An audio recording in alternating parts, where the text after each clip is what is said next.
ఓం శ్రీ గురుభ్యో నమః గం గణాధిపతయే నమః. శ్రీ తులసి ఛానల్ నుంచి మీ ముందుకు శ్రీ తులసిగా వస్తున్నాను. ఇందులో మనం యోగా, అస్ట్రాలజీ, మ్యూజిక్ థెరపీ ఇవ్వడం జరుగుతుంది. అస్ట్రాలజీకి సంబంధించినటువంటి సమస్త ప్రాబ్లమ్స్కి విశ్లేషణ, జాతకం చూసి చెప్పడం జరుగుతుంది.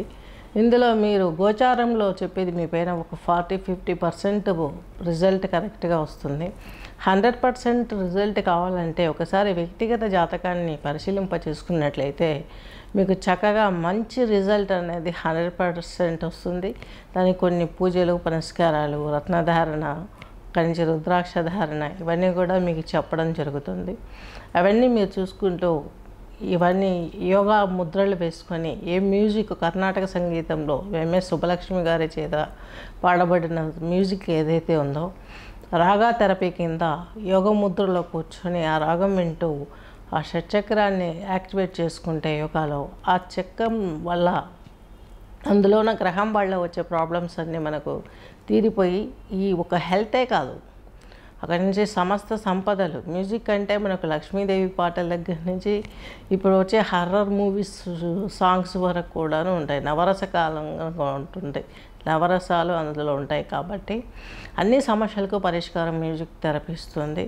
ఇవన్నీ తెలుసుకోవటానికి ఇంట్రెస్ట్ ఉన్న వాళ్ళు సబ్జెక్ట్ తెలుసుకోవటానికి, కోచింగ్ తీసుకోవటానికి, సర్టిఫికేషన్ కోసం ఐదర్ ప్రాక్టికల్గా నేర్చుకొని ఏదైనా చేయాలని అంబిషన్స్ ఉన్నవాళ్ళు, నేర్చుకోవాలనుకున్న వాళ్ళు ఉపాధి కింద ఖచ్చితంగా కాంటాక్ట్ చేయగలరని ఆశిస్తూ మనం రాశుల్లోకి, గ్రహ దశల్లోకి వెళ్దాము.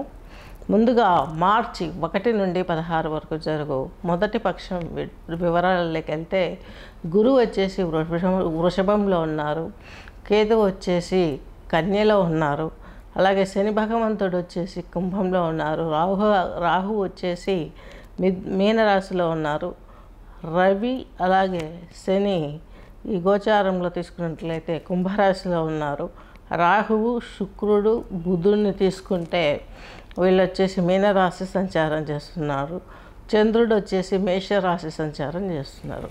ఇది గోచారం. ఈ గోచారంలో ప్రధానంగా మనకి ఇప్పుడు శుక్రుడు మీనరాశిలోకి మొదటి తేదీనే, మార్చి 1వ తేదీనే ఈయన శుక్రుడు మీనరాశి ప్రవేశం చేస్తారు. అలాగే 14వ తేదీ ఇక్కడ ఈ యొక్క మీనంలోకి రవి ప్రవేశిస్తాడు. 15వ తేదీ మరలా మీనంలోకి ఈ యొక్క బుధుడు వక్ర ప్రారంభంతో ప్రవేశిస్తాడు. ఈ 3 అంటే ఇంకా మీకు 16వ తేదీలోపు ఒక్కరోజు ముందు మీకు 15వ తేదీ బుధుడు మీకు మీనంలోకి వక్రంతో చేరే అవకాశం ఇక్కడ ప్రూఫ్ చేయబడింది. ఇలా తీసుకున్నట్లయితే ఇప్పుడు మనకి నెక్స్ట్ వచ్చేసి ధనుర్రాశి, ధనుర్లగ్నం తీసుకున్నట్లయితే మూలా నక్షత్రం 4 పాదాలు, అలాగే ఈ యొక్క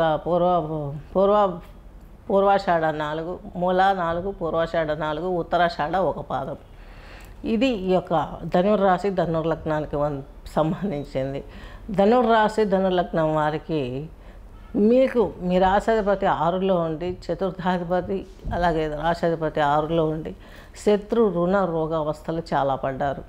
కానీ మీకు 2 కోణాధిపత్యాలు పొందినటువంటి మీకు త్వరలో మిథునంలోకి వెళ్ళినప్పుడు చక్కని జీవితం ఉంటుంది. మీకు అక్కడ ఫలితాలు మీకు తారుమారవుతాయి. తన రాశిని తనే స్వయంగా చూసుకోగలుగుతాడు. ఉద్యోగంలో మార్పులు సంభవిస్తాయి. ప్రతిదీ మీకు కొంచెం అనుకూలంగా మారే అవకాశం ఉంది. కాబట్టి దత్తాత్రేయ స్వామి పూజలు, ఆరాధనలు చేసుకున్నట్లయితే చక్కని లైఫ్ మీకు వచ్చే అవకాశాలు స్పష్టంగా ఉన్నాయి. మీకు ఈ యొక్క పంచమంలో చంద్రుడు, ఈయన మీకు ఏమైపోయింది, అష్టమాధిపతి అయిపోయింది. ఇక్కడ కొంచెం జల సంబంధమైనటువంటి ప్రాబ్లమ్స్ అంటే సైనస్ కావచ్చు, అల్సర్స్ కావచ్చు, ఛాతికి సంబంధించిన ప్రాబ్లమ్స్ కావచ్చు, ఇలాంటివన్నీ కూడా తల్లికి ఇబ్బంది కలగడం కానీ, తల్లి వర్గం వారితో ఇబ్బందులు ఫేస్ చేయటం కానీ ఇలాంటివి జరిగే అవకాశాలు స్పష్టంగా గోచరిస్తున్నాయి. నెక్స్ట్ వచ్చేసి శని భగవంతుడు మీకు 3లో ఉన్నారు. జీవిత భాగస్వామి రావటం మూలంగా పెళ్ళి కావడం వలన, మీరు పిల్లలకు పెళ్లి చేయడం మూలంగా కొంత ఆనందం పొందే అవకాశం ఉంది. మీ లైఫ్ పార్ట్నర్ తోటి మీకు అపరిచితకాలు వచ్చే అవకాశం ఉంది.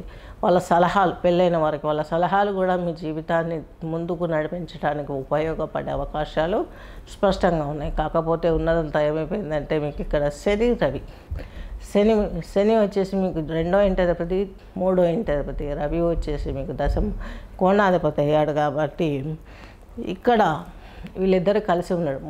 ఇద్దరు 3వ ఇంట్లో యోగించే వాళ్ళే. కాకపోతే వీళ్ళు కలిసి ఉండడం కొంత వైరం, తండ్రి గారితో కొంత ఇబ్బందులు ఏర్పడే అవకాశం ఉంది. తండ్రి గారి వర్గీయులతో కొన్ని ఇబ్బంది పడే అవకాశం. అలాగే సిబిలింగ్స్ తోటి ఆస్తి వివరాలు, తండ్రి తరపున ఆస్తులు, దాయాదులతో ఆస్తి వివాదాలు, ఇవన్నీ కూడా కొన్ని ప్రాబ్లమ్స్ ఇండికేట్ చేసే అవకాశాలు కనిపిస్తున్నాయి. నెక్స్ట్ రాహువు వచ్చేసి కనకదార స్తోత్రం మీరు పారాయణ చేసుకున్నట్లయితే ఈ శుక్రచండాల యోగం అన్నది విముక్తి అవుతుంది. రాహువుకు దేవి ఖడ్గమాల స్తోత్రము, శుక్రునికి లక్ష్మీదేవి పూజలు చేసుకోండి. నెక్స్ట్ వచ్చేసి బుధుడు మీకు నీచలో పడిపోయారు.